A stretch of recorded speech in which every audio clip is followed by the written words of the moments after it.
Good morning, everyone. Can you just nod if you can hear me? Okay, thank you. Good morning, everyone, and welcome to Congregation Adat Reim's weekly meditation Minyan. You all know me.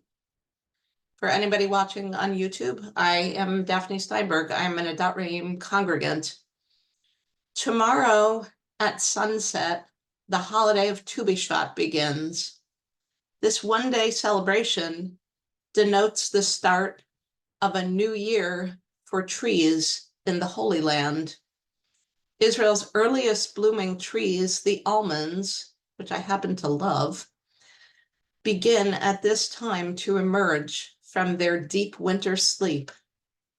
We sometimes use the word dead to refer to trees that are bare. Of course, they aren't literally dead, and even in their dormant state, trees sustain life.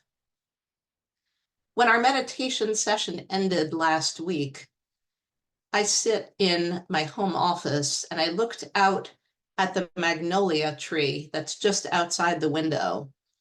And I saw two mourning doves crouched together on a branch. They sat there for quite a while. It was noteworthy to me to see the bare tree serving as a respite. A short time later, Gary, all of you know he's my husband, called me to see a red-headed woodpecker on a cedar pine in our backyard. While we watched, it hopped farther and farther up the tree. Finally, it stopped and seemingly, having found a suitable spot, began knocking its beak against the trunk, seeking nourishment under the bark. Based on observations as a forester, in his book, The Hidden Life of Trees, What They Feel, How They Communicate, Discoveries from a Secret World, Peter Wolleben shares how trees mimic human families in their communication, support, and protection mechanisms. His conclusion is that trees in community fare better and live longer. Trees need other trees to thrive. And we need trees too. And we need each other too. The tree that brings us Jews together is, of course, the Torah. Every time the Torah is returned to the Ark after reading, we sing, Eitz Chaim hi lamachazikim ba, batomcheha meushar. It is a tree of life for those who hold fast to it, and those who uphold it are happy.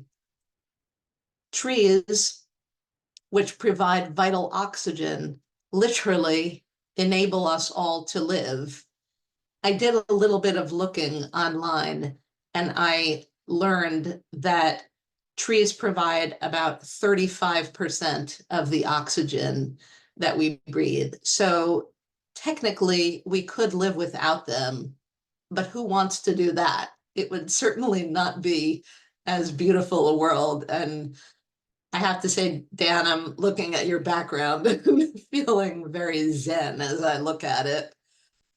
The tree, the Eitz Chaim, returning to my theme, sets forth the teachings of Judaism. Our tree of life provides a template for caring for ourselves and others, which ultimately enables all of us to live too. So we have the literal trees and the metaphorical trees. We'll prepare to sit quietly now for the next 12 minutes or so. I want to invite you to start to deepen your breathing and close your eyes or just let your gaze rest and relax your body and let yourself sink into whatever you're sitting on, allowing it to support you. Feel like a tree, feel rooted. As we meditate silently, I invite you to think about how you are an Eitz Chaim and what you do to enable others to live and thrive. And if that's too heavy duty and if that causes too much thinking, feel free to pursue your own path using, should you care to do so, the words Eitz Chaim as a mantra. We'll come back in about 12 minutes. Enjoy your quiet time.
Friends, our silent meditation period is coming to an end. I'm going to invite you to start returning to the room and maybe give your body a little shake to wake yourself up. To close out our session today, I'd like to share a short poem by a woman named Ariel Neshama Lee. She's a writer of Jewish verse, and she is a lay leader at Temple Shalom in Winnipeg, Canada. This is her poem called Torah Unfolding. Holy One, you extend your hand, and out drops a flower bud. The petals open to reveal your Torah unfolding. Chag Sameach. Thank you for being with me today. And this ends our session today.